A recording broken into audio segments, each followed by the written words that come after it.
Hey guys, my name is Miguel, and on this episode of Latino Pride with Miguel, we are going to be interviewing Dina Esquivel. And Dina Esquivel also has the wonderful privilege of being the first person I interview ever. So Dina, thank you so much for being a part of the show. Oh, this is so exciting. I'm the first person that's Yeah, being you're the first interviewed. That person. is amazing. Well, thank you so much. Absolutely, it's my pleasure. Before we get started more into detail about what you do, because you really are, really successful and a really great example for not just Latino people, but for Latin women in general that want to pursue their own businesses. Where are you from? I was born in a little town, and it's called Jose Isabel Robles Durango in Mexico, and I lived there till I was 12 years old. So I came here when I was 12 years old. And so it's just a little town, not very big. Right. But that's where I grew up. Do you have any siblings at all? I'm one of 11 children. 11 kids? One of 11 kids. Wow. What was it like growing up with 11 kids? It was challenging at times, but it was also fun and exciting. I'm the second oldest, so I was able to help my parents take care of the younger ones. So I felt like I had a lot more responsibility being the second oldest.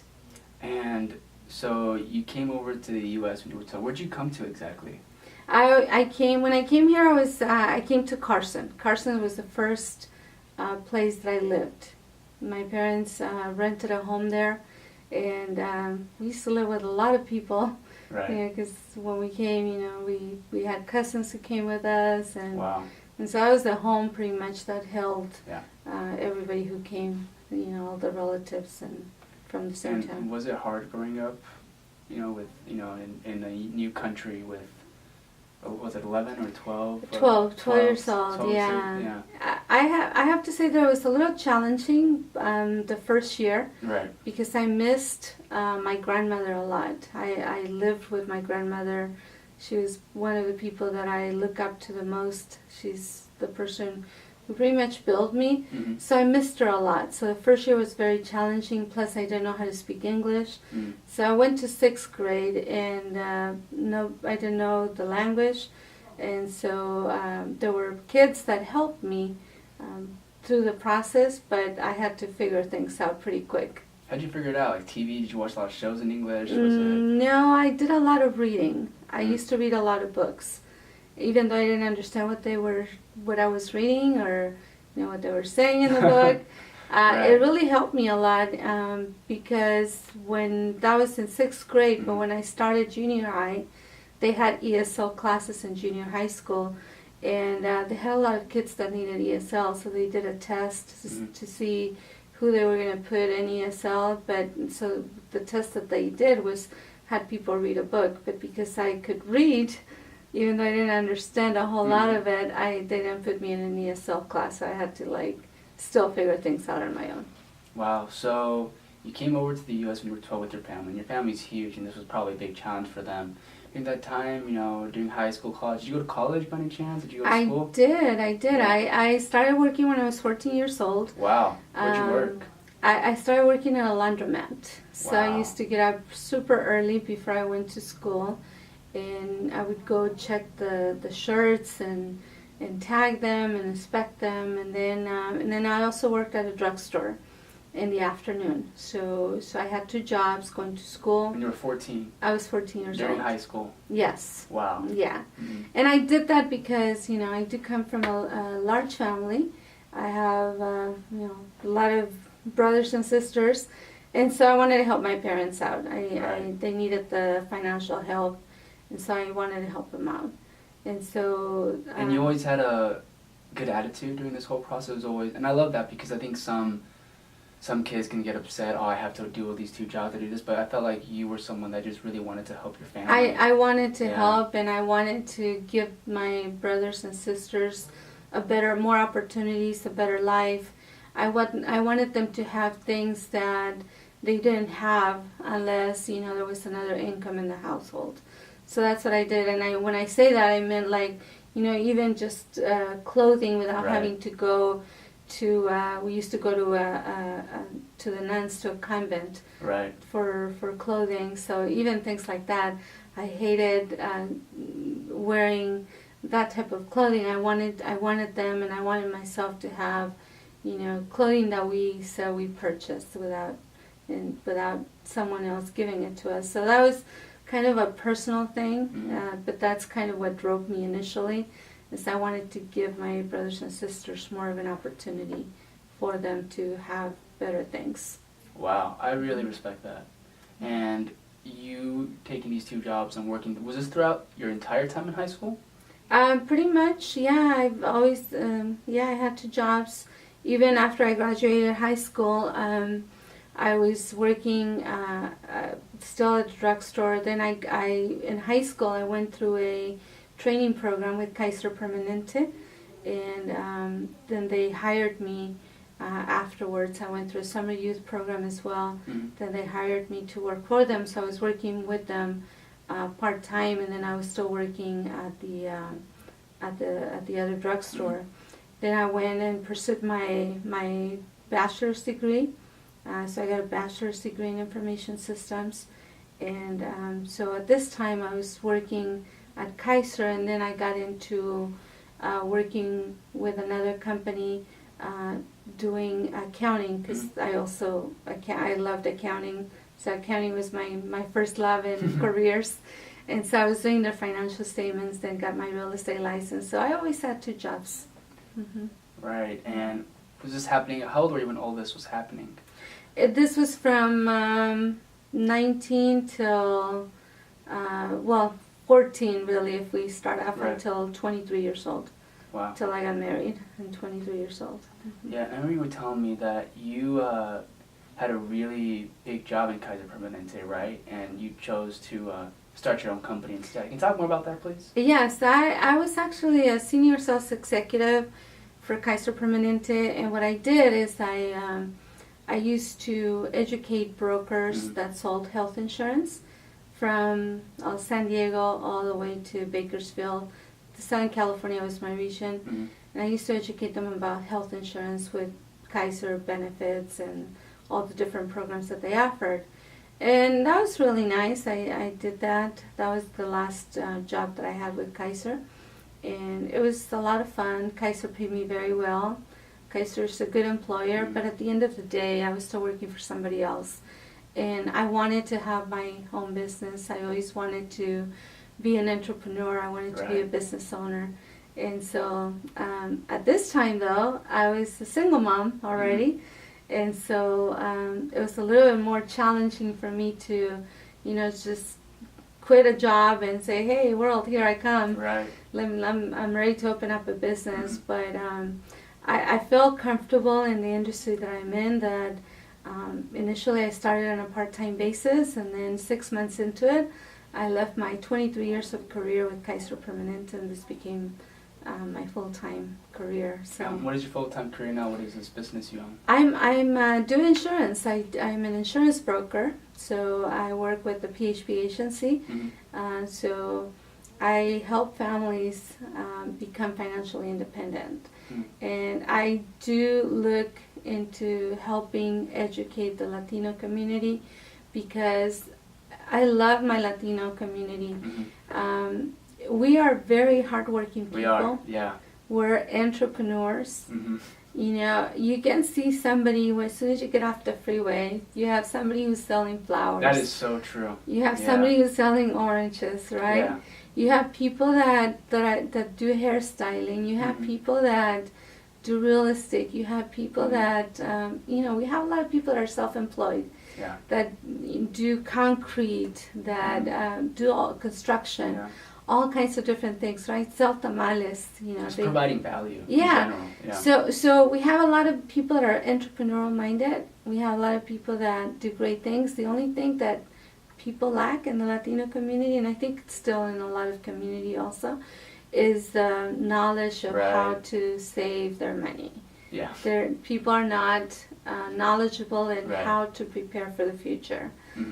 We live in an instant gratification world, and that's pretty much what people do. Yeah. That's very true. Yeah, they're more worried about how they're going to take care of the quinceañera versus what's going to happen to me if I'm not around. Right. What's going to happen to my kids if I pass away? Yeah. What's going to happen in the future, if I can't work? So that's the part of the education that I love and that I want to provide for the community. That's awesome, and I find it really admirable that it's a thing about service, you know, and that's something that I'm trying to learn. I'm trying to be more service oriented in what I do, so I really respect that. Well, thank you. Absolutely, and I think you also mentioned that you're also part of other community outreach as well. Yes, I've always had a heart for the community to give back, and that's kind of what motivates me a lot. Right. Even when I used to work for Kaiser Permanente, I used to be the president for the Kaiser Permanente Latino Association. Wow.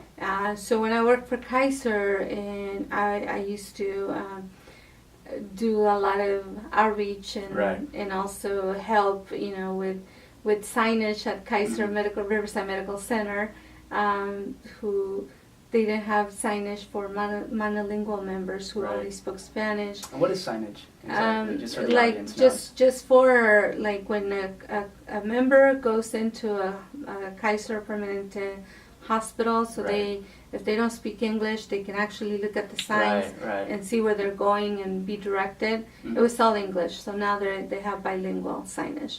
Okay. Even when people called in, you know, if they had in their prompt, if you want to speak to somebody in Spanish, press 2, but it was in English. Oh, okay. Yeah. So a Spanish-speaking person would not be able to. Right. Yeah. So we did a lot of things like that with the Latino Association.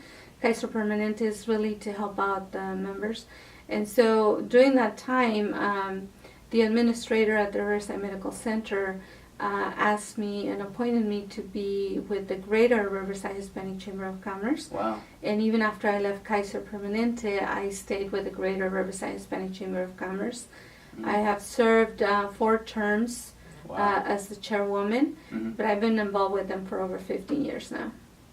And it's another way to give back to the community. That's my passion, and so I'm able to help business owners. I'm able to do my business, and then I'm able to still take care of my family, which is perfect. That is awesome. I feel like you have a very fulfilling life where you're doing all the things you like to do, and it seems that in your life it's balanced. You know, for your life it's very it's cohesive. It is. Yeah, good. It is. It is because. One of the things that one of my mentors told me once is that if you love what you do, it's not going to feel like work. And that's exactly how I want to live my life. I want to be able to experience life the way that it's meant to be experienced, and at the same time, it's by serving other people as well. So I have a question. Did you always live your life that way, or was there a certain point when you had to say, you know what, I'm not living the life I want to live, I'm choosing a different route? I've always lived my life like that, with anything that I do. So I remember I must have been maybe, 12, 13 years old, and I remember asking a question, God, what's my purpose in life? Why am I here? And then I found out that I have a gift. I found out I have a gift to give to others. Things that are easy for me are not easy for other people. Because even at that time, my cousins who came to this country and they didn't speak English and they needed help with finding jobs, I used to look for jobs for them, look in the newspaper, and find jobs that they could do in construction or housekeeping or babysitting. I would help them fill out applications. So I've always had this gift of helping other people, and I enjoy it. And speaking of you being a leader, you work in the community, what advice would you give to someone that wants to start their own business, and that's a woman, and they just don't, if they're scared to do it, what advice would you give them? It's the advice that I would give them is don't be scared. It is normal to be scared because you're going to enter a new opportunity, a new challenge, but it's very fulfilling. Be prepared because the first year to maybe even 2 or 3 years, know that things are not going to work out the way you wanted them to work out.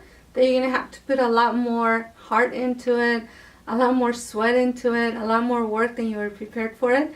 But at the end of the day, if you're really passionate about what you do, it's going to all work out. You have to be very, very committed to knowing what your passion is, and then it's going to work out, because if you're really passionate about something, then it's not going to feel like work. It's going to feel like, this is what I want, and I'm not going to stop till I get it done.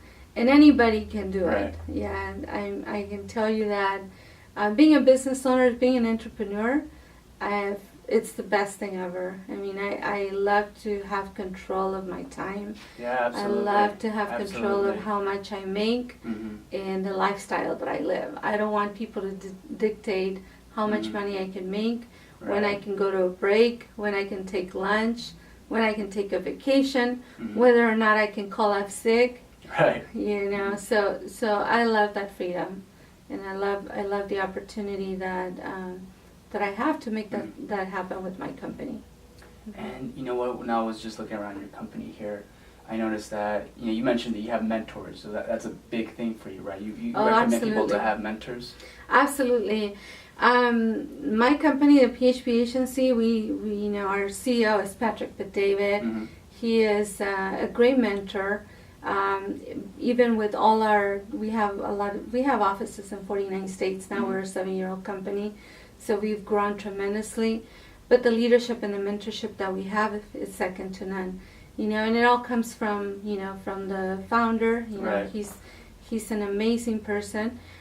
You should follow him in YouTube and social media. I'll check him out. Yeah. But he's an amazing mentor. And then we created within the company a book club. So we every month we have a new book that we read, and it's all about personal development. I love that. I love it. We were talking about it, before the interview about Grant Cardone. I know you have Grant Cardone. They're Gary Vaynerchuk. Another great person in the self-help and the entrepreneur world in general. Yeah. So Grant Cardone, definitely. One of my favorite books of all time is Think and Grow Rich. Oh yeah, it's a classic. Yeah, that's the first book that I read pretty much after I decided to become an entrepreneur. So that really opened up my eyes. Yeah. And so you recommend people to invest in themselves. So it seems like you've invested in yourself a lot, and it's giving you a return that is very gratifying. Yeah, it's you have to invest in yourself and your mindset. You have to absolutely continue to grow. One of the things that I see a lot is that people live in a world. Some people live in a world where they only see what they can see within the people that they associate themselves with. So associations are very, very important because if you, and I actually started an after school program during the time that I was with Kaiser Permanente, because we have a lot of kids that live in a household that only see what they see within their associations that they have. They don't see themselves as a person who can have a career, who can do something more than what their parents did.